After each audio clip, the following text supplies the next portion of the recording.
Online classes का। और I hope कि पहले हम लोगों ने जितना भी पढ़ा था आप लोगों ने उसका प्रॉपरली रिवीजन किया होगा, लेकिन फिर भी मैं अपने लेवल पे आप लोगों का रिवीजन स्टार्ट करवा रही हूँ आज से। और हम कर रहे हैं चैप्टर नंबर 2 को ले रहे हैं, क्योंकि हमारा ऑलमोस्ट कोर्स हो चुका था, थोड़ा बहुत कोर्स बचा था, तो उसको हम बीच बीच में लेते रहेंगे। चैप्टर नंबर 2 काफी बच्चों का जो बहुत लेट आए थे उनका पढ़ा हुआ भी नहीं है, तो वो बच्चे भी चाहते हैं कि एक बार इसको डीपली सीरियसली पढ़ें। चैप्टर नंबर 2 है मुगल पीरियड। मुगल पीरियड एक ऐसा लॉन्ग पीरियड था जो इंडिया में बहुत टाइम तक केवल एक ही एम्परर नहीं बल्कि बहुत सारे एम्परर्स ने इसको टर्न बाय टर्न आकर, पूरी फैमिली थी उसने टर्न बाय टर्न आकर बहुत लॉन्ग पीरियड तक यहाँ पे ये रहा। 15th सेंचुरी के अराउंड का टाइम पीरियड था जब सबसे पहली बार दिल्ली की सीट पर इब्राहिम लोदी को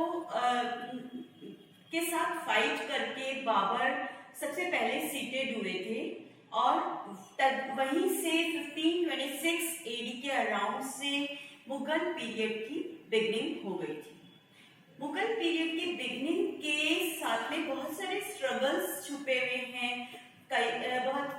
हिंदू मुस्लिम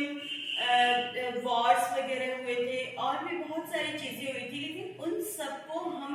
डीपली नहीं पढ़ेंगे क्योंकि हम लोग हिस्ट्री नहीं पढ़ रहे हैं, बल्कि हम लोग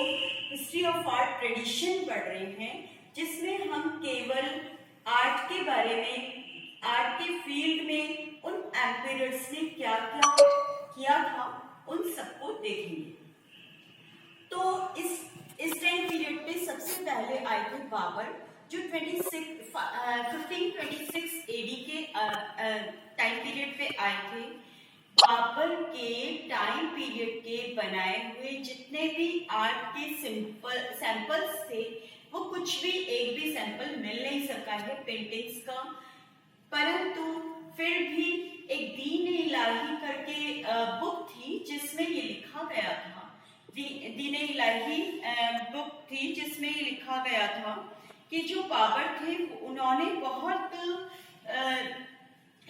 मतलब आर्ट फील्ड में बहुत सारे ऐसे काम किए थे। केवल 3-4 साल तक बाबर सीटेड रहे थे और इतने कम टाइम पीरियड में उन्होंने आर्ट फील्ड में इतना सारा अपना डिवोशन दिया था, जिसकी वजह से आर्ट फील्ड जो था वो काफी हद तक स्टार्टिंग बेस पे आगे बढ़ पाया था। इस टाइम पीरियड पे वेजाद और शाह मुजफ्फर दो आर्टिस्ट ऐसे थे जो ईरान से बाबर अपने ट्रिप के दौरान उनको लेकर आया था इंडिया में, और उन्होंने यहाँ पे एक नए तरीके का स्टाइल जो था उसकी शुरुआत की थी, उसकी स्टार्टिंग की थी, वो था ईरानी हिरात शैली, ईरानी हिरात स्टाइल, क्योंकि यहाँ पे ऑलरेडी अरेबियन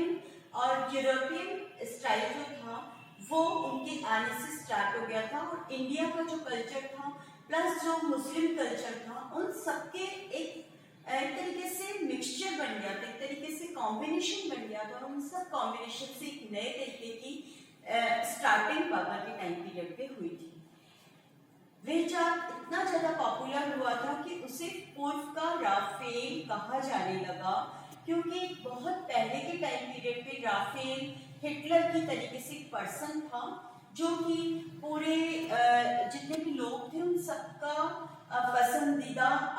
बन गया था, क्योंकि उसने इंडियंस के लिए बहुत सारा वर्क किया था। दूसरी बात ये भी है कि वेजाद ने जितना भी वर्क किया था वो सारा का सारा इंडिया के बेस को लेकर किया था। उसने बहुत सारी ब्यूटी दिखाने की अपनी पेंटिंग्स में कोशिश नहीं की, बल्कि उसने जो इंडिया के छोटी छोटी कच्ची बस्तियां हैं या फिर बैकवर्ड एरियाज है उनके सब्जेक्ट्स को लेकर वर्कआउट किया था, जिससे कि वो सबके दिलों में अपनी जगह बना पाया। इसी तरीके से हम कह सकते हैं कि बाबर जो था उसने कम टाइम पीरियड में बहुत सारा वर्क कर दिया था आर्ट फील्ड में। 1526 एडी टू 1530 एडी के अराउंड तक का पीरियड पीरियड बाबर का टाइम पीरियड माना जाता है। उसके बाद में हुमायूं आए थे, जिनके बारे में हम पढ़ेंगे कल। आज के लिए इतना ही। Thank you so much.